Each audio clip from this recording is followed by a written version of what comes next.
নিপদ জমিকে বেসরকারিকরণ করতে দিচ্ছি না, দেব না। ইনকিলাব জিন্দাবাদ। ট্রাম্প তুলে দেওয়ার বিরুদ্ধে সমস্ত মানুষ এক হও।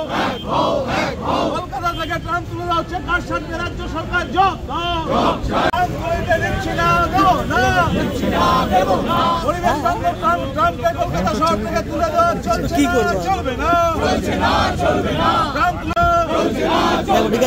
নিপদ জমিকে প্রমোটিং করার বিরুদ্ধে সমস্ত মানুষ এক হও।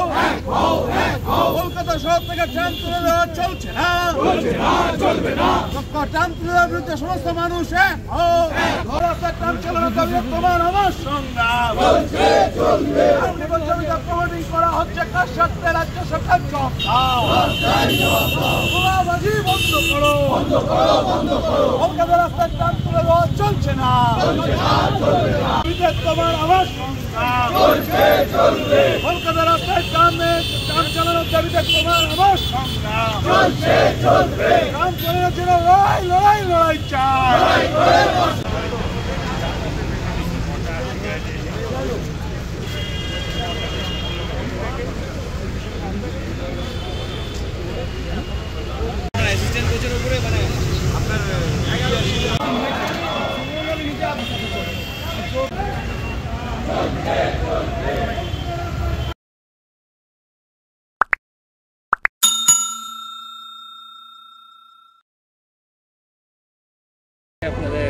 ট্রাম্প তুলে দেওয়ার বিরুদ্ধে সরকারের এই জঘন্য সিদ্ধান্ত যাত্রী স্বার্থ বিরোধী, সমাজের স্বার্থ বিরোধী।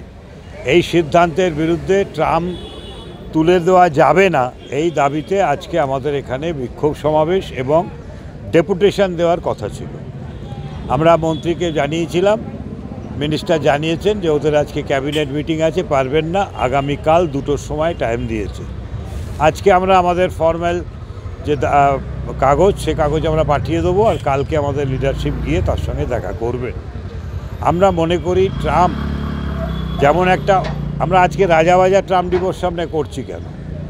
রাজাবাজার ট্রাম ডিপো একটা ট্রামের মধ্যে একটা ঐতিহ্যশালী জায়গা, যেখানে ট্রাম শ্রমিক আন্দোলনের একটা ঐতিহ্য আছে বিশাল।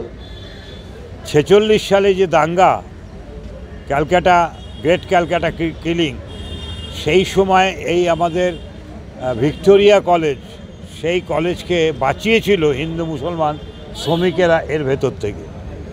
সেই জন্য আজকে প্রতিবাদের জায়গা হিসেবে আমরা এইটাকে ঠিক করে নিয়েছি। আমরা মনে করি সরকার একটা ব্যবসায়িক স্বার্থে এটা করছে, সরকারি জমিগুলোকে তারা লুটে পুটে খাওয়ার জন্যে করছে। এবং সবাই, যখন শুভেন্দু অধিকারী ট্রান্সপোর্ট মিনিস্টার ছিলেন, আমরা দেখা করতে গিয়েছিলাম, তিনি আমাদের মুখে বললেন না আমরা করব না। আমরা বেরিয়ে আসার পরের দিনই তারা হচ্ছে টালিগঞ্জের যে ট্রাম ডিপো, সেই ডিপোর জমিটাকে হলদিয়ার একজন প্রমোটারকে দিয়ে দিলেন। ফলে এরা সবটাই করছে হচ্ছে ব্যবসায়িক স্বার্থে, এবং যেভাবে গোটা সমাজেতে এই সরকার ক্ষতিকারকভাবে কাজ করে চলেছে, তার অংশ হিসেবে ট্রাম্পকে তুলে দিতে চাইছে। পৃথিবীর 12টা দেশ তারা হচ্ছে নতুন করে ট্রামের মতন পরিষেবাকে নিয়ে আসছে, কারণ এটা যাত্রী স্বাচ্ছন্দ্য আছে, কম ভাড়া, পরিবেশ বান্ধব, সেই কারণে এটাকে নিয়ে আসছে। আর আমাদের এখানে এই সব থাকা সত্ত্বেও তুলে দিচ্ছে। এখন বলা হচ্ছে কি, বলা হচ্ছে যে জ্যামজট হবে। ক্যালকাটা কর্পোরেশনের মেয়র বললেন জ্যামজট। ট্রাম তো কত জায়গায় বন্ধ হয়ে গেছে, সেখানে জ্যামজট হচ্ছে না। এটা অজুহাত ছাড়া কিছু না। ফলে আমরা এই অযৌক্তিক দাবি যেমন মানছি না,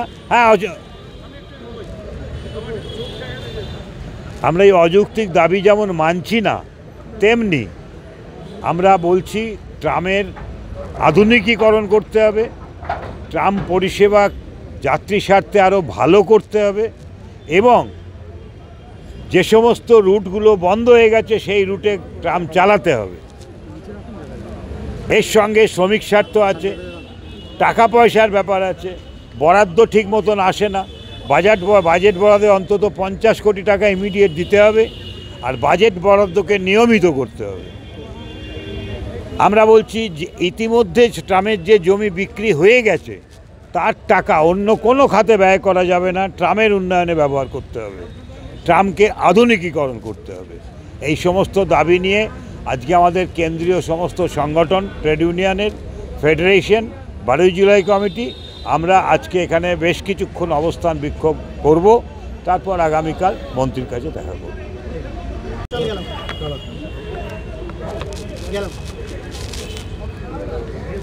দাদা, আজকের কি দাবি নিয়ে আপনারা? আজকে মূল উদ্দেশ্যটা হচ্ছে এইটাই, সমস্ত সেন্ট্রাল ট্রেড ইউনিয়ন লিডার এখানে সমবেত হয়েছে যে পশ্চিমবঙ্গ সরকার একটা সিদ্ধান্ত নিতে চলেছেন বা সিদ্ধান্ত নিচ্ছেন যে ট্রাম তুলে দেওয়া হবে কলকাতা, যেটা কলকাতার গর্ব এবং বিশ্বের বহু মানুষ এখনও যারা দিল্লিতে আসেন বা ভারতবর্ষে আসেন, ট্রাম দেখার জন্য কলকাতায় আসে। এমন একটা যান যে যানটি হচ্ছে দূষণমুক্ত, সেইটিকে তুলে দেওয়ার জন্য তাদের এত আগ্রহ কেন? তাহলে এর পেছনে কোনো একটা অভিসন্ধি লুকিয়ে আছে। অভিসন্ধিটা খুব স্পষ্ট। ট্রাম কোম্পানির হাতে প্রচুর জায়গা জমি আছে, সরকার চাইছে সেই জায়গা জমিগুলো দখল করে সেখানে মাল্টি স্টোরের বিল্ডিং করবে, তাতে অনেকের কিছু ইনকাম হবে।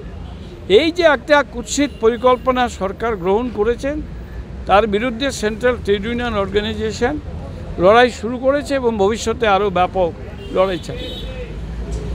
একটা বিষয় সেটা হচ্ছে যে রাজ্য সরকার বলছে যে একটা ঐতিহ্য রূপ রেখে দেবে, বাকি না, ঐতিহ্য রূপ রাখবেই বা কেন ট্রাম চলবে না কলকাতার রাস্তায়?